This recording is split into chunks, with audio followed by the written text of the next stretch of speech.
2 ദിനവൃത്താന്തം അധ്യായം 11.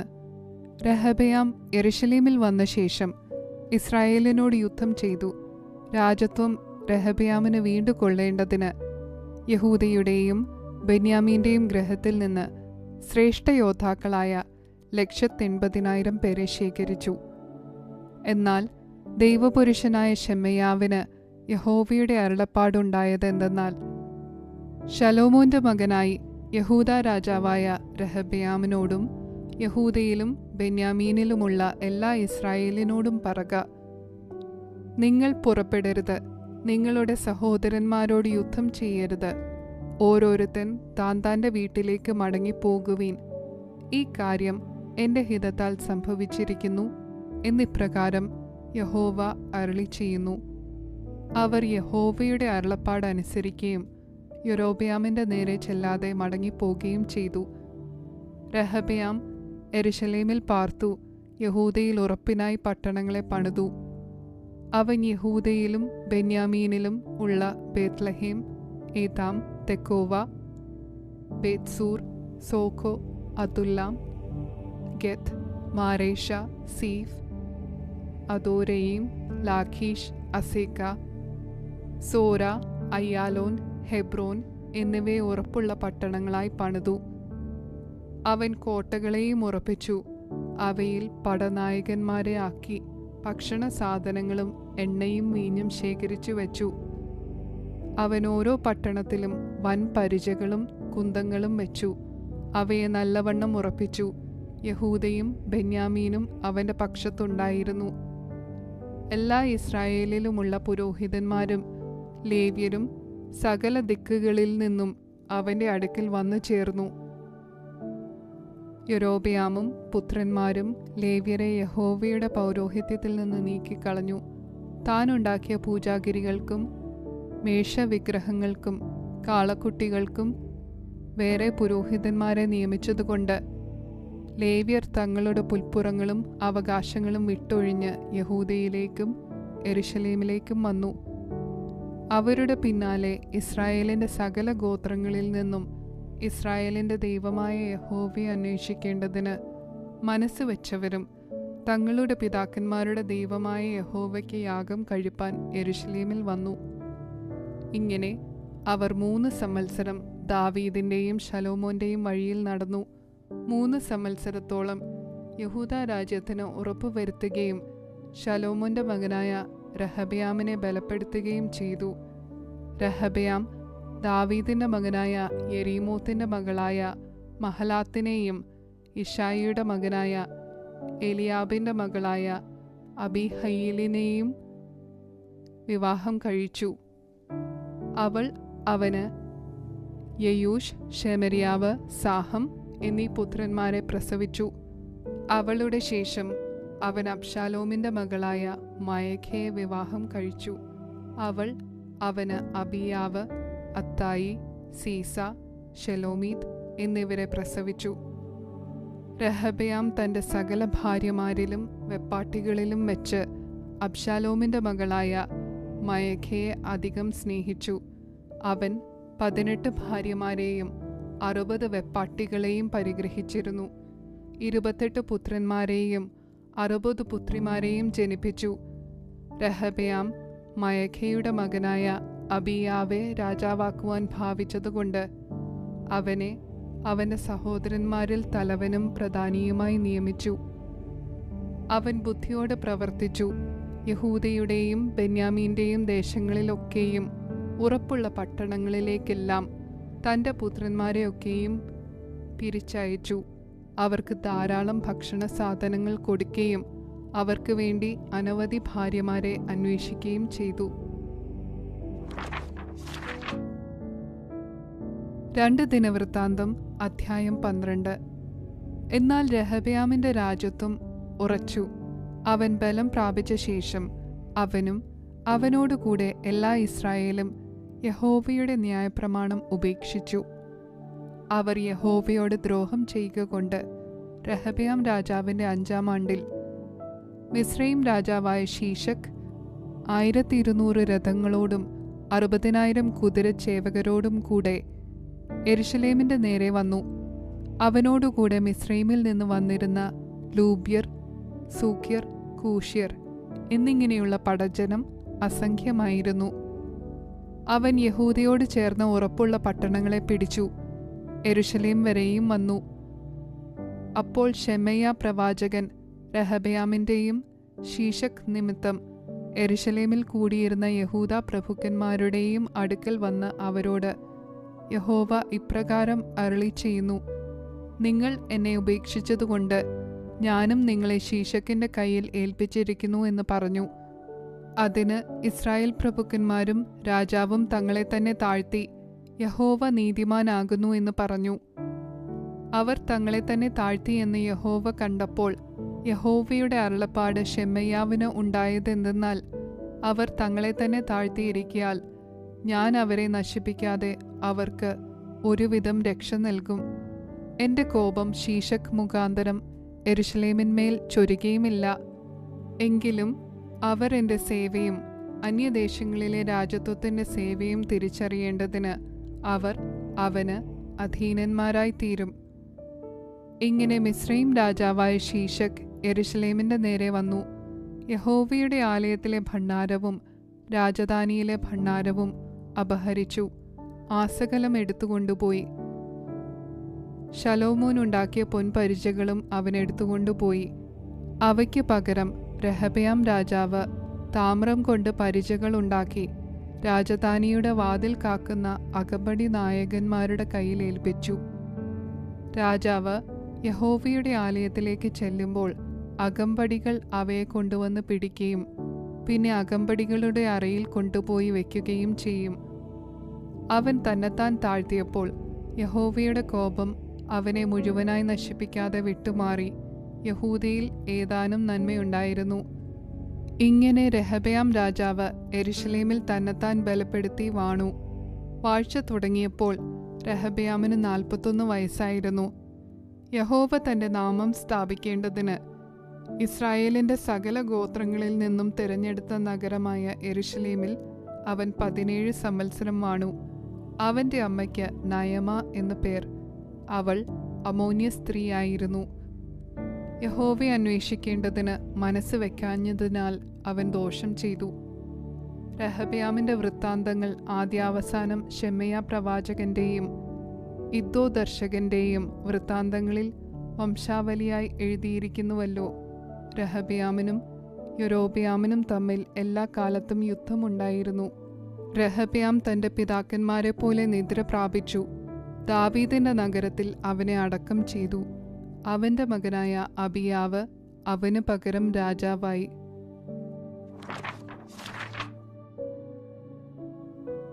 രണ്ട് ദിനവൃത്താന്തം അധ്യായം 13. യൊരോബെയാം രാജാവിന്റെ 18-ാം ആണ്ടിൽ അബിയാവ് യഹൂദയിൽ രാജാവായി. അവൻ 3 സംവത്സരം യെരുശലേമിൽ വാണു. അവന്റെ അമ്മയ്ക്ക് മീഖായ എന്നു പേർ. അവൾ ഗിബെയക്കാരനായ ഊരിയേലിന്റെ മകൾ. അബിയാവിനും യൊരോബെയാമിനും തമ്മിൽ യുദ്ധമുണ്ടായി. അബിയാവ് 4 ലക്ഷം ശ്രേഷ്ഠ യുദ്ധവീരന്മാരുള്ളൊരു സൈന്യത്തെ അണിനിരത്തി. യൊരോബെയാം അവന്റെ നേരെ 8 ലക്ഷം ശ്രേഷ്ഠ യുദ്ധവീരന്മാരെ അണിനിരത്തി. എന്നാൽ അബിയാവ് എഫ്രൈം മലനാട്ടിലെ സെമരായിം മലമുകളിൽ നിന്നും കൊണ്ട് പറഞ്ഞത്, യൊരോബെയാമും എല്ലാ ഇസ്രായേലുമായുള്ളോരെ, എൻ്റെ വാക്ക് കേൾപ്പീൻ. ഇസ്രായേലിൻ്റെ ദൈവമായ യഹോവ ഇസ്രായേലിലെ രാജത്വം ഒരു ലവണ നിയമത്താൽ ദാവീദിന് അവനും അവൻ്റെ പുത്രന്മാർക്കും തന്നെ സദാകാലത്തേക്ക് നൽകിയിരിക്കുന്നു എന്ന് നിങ്ങൾ അറിയേണ്ടതല്ലയോ? എന്നാൽ ദാവീദിന്റെ മകനായ ശലോമോന്റെ ദാസനും നെബാത്തിന്റെ മകനായ യൊരോബെയാം എഴുന്നേറ്റ് തന്റെ യജമാനനോട് മത്സരിച്ചു. നീചന്മാരായ നിസാരന്മാർ അവന്റെ അടുക്കൽ വന്നുകൂടി ശലോമോന്റെ മകനായ രഹബെയാമിനോട് ധാർഷ്ട്യം കാണിച്ചു. രഹബെയാമോ യൗവനക്കാരനും മനോബലമില്ലാത്തവനുമായിരുന്നതിനാൽ അവരോട് എതിർത്ത് നിൽപ്പാൻ അവന് കഴിഞ്ഞില്ല. നിങ്ങളിപ്പോൾ ദാവീദിന്റെ പുത്രന്മാരുടെ കൈവശമുള്ള യഹോവയുടെ രാജത്വത്തോട് എതിർത്ത് നിൽപ്പാൻ വിചാരിക്കുന്നു. നിങ്ങൾ വലിയൊരു സമൂഹം തന്നെ. യൊരോബെയാം നിങ്ങൾക്ക് ദൈവമായിട്ടുണ്ടാക്കിയ പൊൻകാളക്കുട്ടികളും നിങ്ങളോടുകൂടെ ഉണ്ടല്ലോ. നിങ്ങൾ അഹരോന്റെ പുത്രന്മാരായ യഹോവയുടെ പുരോഹിതന്മാരെയും ലേവ്യരെയും തള്ളിക്കളഞ്ഞു അന്യദേശങ്ങളിലെ ജാതികളുടെ മര്യാദപ്രകാരം നിങ്ങൾക്ക് പുരോഹിതന്മാരെ ആക്കിയിട്ടില്ലയോ?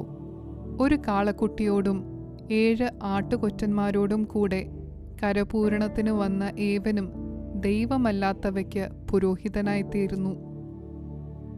ഞങ്ങളുടെ ദൈവമോ യഹോവയാകുന്നു. അവനെ ഞങ്ങൾ ഉപേക്ഷിച്ചിട്ടില്ല. യഹോവയ്ക്ക് ശുശ്രൂഷ ചെയ്യുന്ന പുരോഹിതന്മാരായിട്ട് അഹരോന്റെ പുത്രന്മാർ ഞങ്ങൾക്കുണ്ട്. ലേവ്യരും തങ്ങളുടെ വേല നോക്കി വരുന്നു. അവർ ദിനംപ്രതി രാവിലെയും വൈകുന്നേരവും യഹോവയ്ക്ക് ഹോമയാഗങ്ങളും പരിമളധൂപവും അർപ്പിക്കുന്നു. കാഴ്ചയപ്പം വിശുദ്ധ മേശമേൽ അടുക്കുന്നു. പൊന്നിലവിളക്കും അതിൻ്റെ ദീപങ്ങളും വൈകുന്നേരം തോറും കത്തിക്കുന്നു. ഇങ്ങനെ ഞങ്ങൾ ഞങ്ങളുടെ ദൈവമായ യഹോവയുടെ ആജ്ഞ പ്രമാണിക്കുന്നു. നിങ്ങളോ അവനെ ഉപേക്ഷിച്ചിരിക്കുന്നു. ഇതാ ഞങ്ങളോടുകൂടെ ഞങ്ങളുടെ തലവനായി ദൈവവും നിങ്ങളുടെ നേരെ ധ്വനിപ്പിക്കേണ്ടതിന് മഹാധ്വനി കാഹളങ്ങളോടുകൂടെ അവൻ്റെ പുരോഹിതന്മാരുമുണ്ട്. ഇസ്രായേല്യരെ, നിങ്ങളുടെ പിതാക്കന്മാരുടെ ദൈവമായ യഹോവയോട് നിങ്ങൾ യുദ്ധം ചെയ്യരുത്. നിങ്ങൾ കൃതാർത്ഥരാകയില്ല. എന്നാൽ യൊരോബെയാം അവരുടെ പുറകിൽ വളഞ്ഞു ചെല്ലുവാൻ പതിയിരിപ്പുകാരെ അയച്ചു. അങ്ങനെ അവർ യഹൂദ്യരുടെ മുൻപിലും പതിയിരിപ്പുകാർ പുറകിലുമായി. യഹൂദ്യർ തിരിഞ്ഞു നോക്കിയപ്പോൾ പട മുൻപിലും പുറകിലും കണ്ടു. യഹോവയോട് നിലവിളിച്ചു. പുരോഹിതന്മാർ കാഹളമൂതി. യഹൂദാ പുരുഷന്മാർ ആർത്തു വിളിച്ചു. യഹൂദാ പുരുഷന്മാർ ആർത്തു വിളിച്ചപ്പോൾ ദൈവം യൊരോബെയാമിനെയും എല്ലാ ഇസ്രായേലിനെയും അബിയാവിനോടും യഹൂദ്യരോടും തോൽക്കുമാറാക്കി. ഇസ്രായേല്യർ യഹൂദ്യരുടെ മുൻപിൽ നിന്നോടി. ദൈവം അവരെ അവരുടെ കയ്യിൽ ഏൽപ്പിച്ചു. അബിയാവും അവന്റെ ജനവും അവരെ കഠിനമായി തോൽപ്പിച്ചു. ഇസ്രായേലിൽ 5 ലക്ഷം ശ്രേഷ്ഠയോദ്ധാക്കൾ ഹതന്മാരായി വീണു. ഇങ്ങനെ ഇസ്രായേല്യർക്ക് ആ കാലത്ത് താഴ്ച വന്നു. യഹൂദ്യരോ തങ്ങളുടെ പിതാക്കന്മാരുടെ ദൈവമായ യഹോവയിൽ ആശ്രയിച്ചതുകൊണ്ട് ജയം പ്രാപിച്ചു. അബിയാവ് യൊരോബെയാമിനെ പിന്തുടർന്നു ചെന്നു അവന്റെ പട്ടണങ്ങളെ പിടിച്ചു. ബഥേലും അതിനോട് ചേർന്ന ഗ്രാമങ്ങളും, യശാനയും അതിനോട് ചേർന്ന ഗ്രാമങ്ങളും, എഫ്രോനും അതിനോട് ചേർന്ന ഗ്രാമങ്ങളും തന്നെ. യൊരോബെയാം അബിയാവിന്റെ കാലത്ത് ബലം പ്രാപിച്ചില്ല. യഹോവ അവനെ ബാധിച്ചു. അവൻ മരിച്ചുപോയി. എന്നാൽ അബിയാവ് ബലവാനായി തീർന്നു. അവൻ 14 ഭാര്യമാരെ വിവാഹം കഴിച്ചു. 22 പുത്രന്മാരെയും 16 പുത്രിമാരെയും ജനിപ്പിച്ചു. അബിയാവിന്റെ മറ്റുള്ള വൃത്താന്തങ്ങളും അവന്റെ നടപ്പും വാക്കുകളും ഇദ്ദോ പ്രവാചകന്റെ ചരിത്ര പുസ്തകത്തിൽ എഴുതിയിരിക്കുന്നു.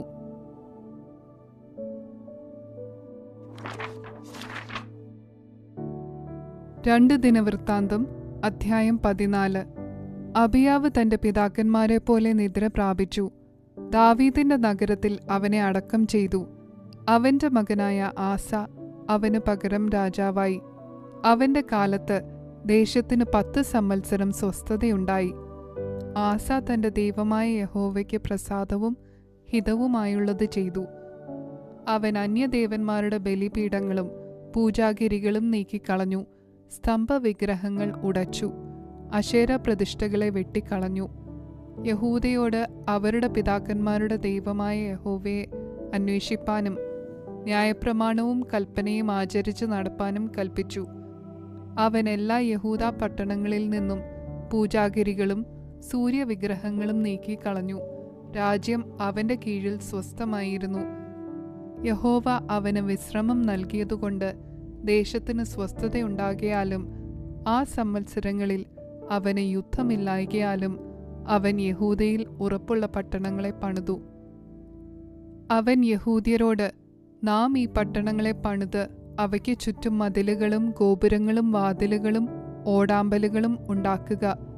നാം നമ്മുടെ ദൈവമായ യഹോവയെ അന്വേഷിച്ചതുകൊണ്ട് ദേശം നമുക്ക് സ്വാധീനമായിരിക്കുന്നുവല്ലോ. നാം അവനെ അന്വേഷിക്കുകയും അവൻ ചുറ്റും നമുക്ക് വിശ്രമം നൽകുകയും ചെയ്തിരിക്കുന്നു എന്ന് പറഞ്ഞു. അങ്ങനെ അവർ വെടിപ്പായി പണിതു തീർത്തു. ആസയ്ക്ക് വൻ പരിചയും കുന്തവും എടുത്തവരായി 3 ലക്ഷം യഹൂദ്യരും ചെറുപരിചയെടുപ്പാനും വില്ലു കുലപ്പാനും പ്രാപ്തരായി 2,80,000 ബെന്യാമീന്യരും ഉള്ളൊരു സൈന്യമുണ്ടായിരുന്നു. അവരെല്ലാവരും പരാക്രമശാലികളായിരുന്നു. അനന്തരം കൂശ്യനായ സേരഹ് 10,00,000 ആളും 300 രഥവുമുള്ള സൈന്യത്തോടുകൂടെ അവരുടെ നേരെ പുറപ്പെട്ടു മാരേഷ വരെ വന്നു. ആസ അവന്റെ നേരെ പുറപ്പെട്ടു. അവർ മാരേഷയ്ക്ക് സമീപം സെഫാദ താഴ്വരയിൽ പടയ്ക്ക് അണിനിരത്തി. ആസ തന്റെ ദൈവമായ യഹോവയെ വിളിച്ചപേക്ഷിച്ചു, യഹോവേ, ബലവാനും ബലഹീനനും തമ്മിൽ കാര്യമുണ്ടായാൽ സഹായിപ്പാൻ നീയല്ലാതെ മറ്റാരുമില്ല. ഞങ്ങളുടെ ദൈവമായ യഹോവേ, ഞങ്ങളെ സഹായിക്കണമേ. നിന്നിൽ ഞങ്ങൾ ആശ്രയിക്കുന്നു. നിന്റെ നാമത്തിൽ ഞങ്ങൾ ഈ പുരുഷാരത്തിന് നേരെ പുറപ്പെട്ടു വന്നിരിക്കുന്നു. യഹോവേ, നീ ഞങ്ങളുടെ ദൈവം. മർത്യൻ നിന്റെ നേരെ പ്രബലനാകരുതേ എന്ന് പറഞ്ഞു. അപ്പോൾ യഹോവ ആസയുടെയും യഹൂദ്യരുടെയും മുൻപിൽ കൂശ്യരെ തോൽക്കുമാറാക്കി. കൂശ്യർ ഓടിപ്പോയി. ആസയും അവനോടുകൂടെ ഉണ്ടായിരുന്ന പടജ്ജനവും അവരെ ഗെരാർ വരെ പിന്തുടർന്നു. കൂശ്യർ ആരും ജീവനോടെ ശേഷിക്കാതെ പട്ടുപോയി. അവർ യഹോവയുടെയും അവന്റെ സൈന്യത്തിന്റെയും മുൻപാകെ നശിച്ചുപോയി. അവർ വളരെ കവർച്ചയും എടുത്തുകൊണ്ടു പോന്നു.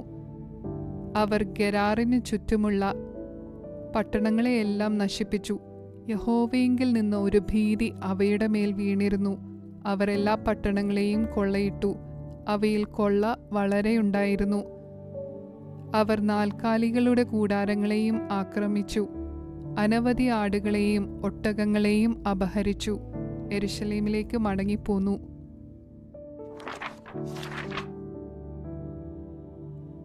രണ്ട് ദിനവൃത്താന്തം അധ്യായം 15. അനന്തരം ഓദേദിന്റെ മകനായ അസര്യാവിന്റെ മേൽ ദൈവത്തിന്റെ ആത്മാവ് വന്നു. അവൻ ആസയെ എതിരേറ്റ് അവനോട് പറഞ്ഞതെന്തെന്നാൽ, ആസയും എല്ലാ യഹൂദ്യരും ബെന്യാമീന്യരും ആയുള്ളോരെ, എന്റെ വാക്ക് കേൾപ്പീൻ. നിങ്ങൾ യഹോവയോട് കൂടെ ഇരിക്കുന്നിടത്തോളം അവൻ നിങ്ങളോടുകൂടെ ഇരിക്കും.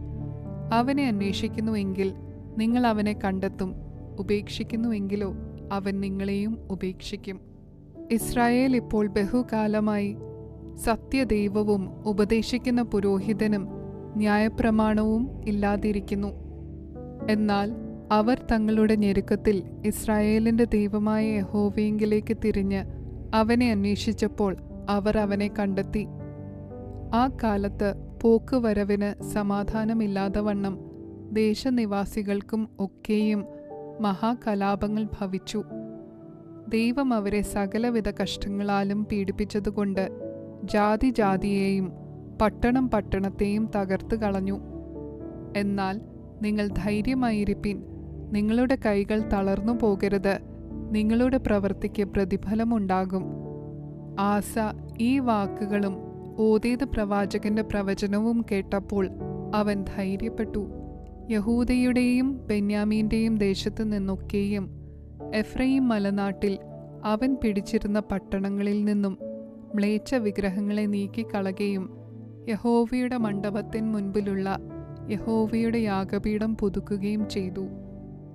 പിന്നെ അവൻ എല്ലാ യഹൂദ്യരെയും ബെന്യാമീന്യരെയും എഫ്രയീമിൽ നിന്നും മനശ്ശെയിൽ നിന്നും ശിമെയോനിൽ നിന്നും അവരുടെ അടുക്കൽ വന്നു പാർക്കുന്നവരെയും കൂട്ടിവരുത്തി. അവന്റെ ദൈവമായ യഹോവ അവനോടു കൂടിയുണ്ട് എന്ന് കണ്ടിട്ട് ഇസ്രായേലിൽ നിന്ന് അനേകർ വന്നു അവനോട് ചേർന്നു. ഇങ്ങനെ അവർ ആസയുടെ വാഴ്ചയുടെ 17-ാം ആണ്ടിൽ 3-ാം മാസത്തിൽ യെരുശലേമിൽ വന്നുകൂടി. തങ്ങൾ കൊണ്ടുവന്ന കൊള്ളയിൽ നിന്ന് അവർ 700 കാളയെയും 7,000 ആടിനെയും അന്ന് യഹോവയ്ക്ക് യാഗം കഴിച്ചു. പിന്നെ അവർ തങ്ങളുടെ പിതാക്കന്മാരുടെ ദൈവമായ യഹോവയെ പൂർണ്ണ ഹൃദയത്തോടും പൂർണ്ണ മനസ്സോടും കൂടെ അന്വേഷിച്ചു കൊള്ളാമെന്നും ചെറിയവനോ വലിയവനോ പുരുഷനോ സ്ത്രീയോ ആരായാലും ഇസ്രായേലിന്റെ ദൈവമായ യഹോവയെ അന്വേഷിക്കാത്തവർ മരണശിക്ഷ അനുഭവിക്കണമെന്നും ഒരു നിയമം ചെയ്തു. അവർ മഹാഘോഷത്തോടും ആർപ്പോടും കാഹളങ്ങളോടും കുഴലുകളോടും കൂടെ യഹോവയോട് സത്യം ചെയ്തു. എല്ലാ യഹൂദ്യരും സത്യം നിമിത്തം സന്തോഷിച്ചു. അവർ പൂർണ്ണ ഹൃദയത്തോടെ സത്യം ചെയ്തു. പൂർണ്ണ താൽപര്യത്തോടും കൂടെ അവനെ അന്വേഷിച്ചതുകൊണ്ട് അവർ അവനെ കണ്ടെത്തുകയും യഹോവ അവർക്ക് ചുറ്റും വിശ്രമം നൽകുകയും ചെയ്തു. ആസ രാജാവ് തൻ്റെ അമ്മയായ മയഖയെയും അവൾ അശേരയ്ക്ക് ഒരു മ്ലേച്ഛ വിഗ്രഹം ഉണ്ടാക്കിയിരുന്നതുകൊണ്ട് രാജ്ഞി സ്ഥാനത്തിൽ നിന്ന് നീക്കിക്കളഞ്ഞു. അവളുടെ മ്ലേച്ഛ വിഗ്രഹം ആസ വെട്ടി തകർത്തു കിദ്രോൻ തോട്ടിങ്കൽ വെച്ച് ചുട്ടുകളഞ്ഞു. എന്നാൽ പൂജാഗിരികൾക്ക് ഇസ്രായേലിൽ നീക്കം വന്നില്ല. എങ്കിലും ആസയുടെ ഹൃദയം അവന്റെ ജീവകാലമൊക്കെയും ഏകാഗ്രമായിരുന്നു. വെള്ളി, പൊന്ന്, ഉപകരണങ്ങൾ എന്നിങ്ങനെ തൻ്റെ അപ്പൻ നിവേദിച്ചതും താൻ തന്നെ നിവേദിച്ചതുമായ വസ്തുക്കളെ അവൻ ദേവാലയത്തിലേക്ക് കൊണ്ടുവന്നു. ആസയുടെ വാഴ്ചയുടെ 35-ാം സംവത്സരം വരെ പിന്നെ യുദ്ധമുണ്ടായില്ല.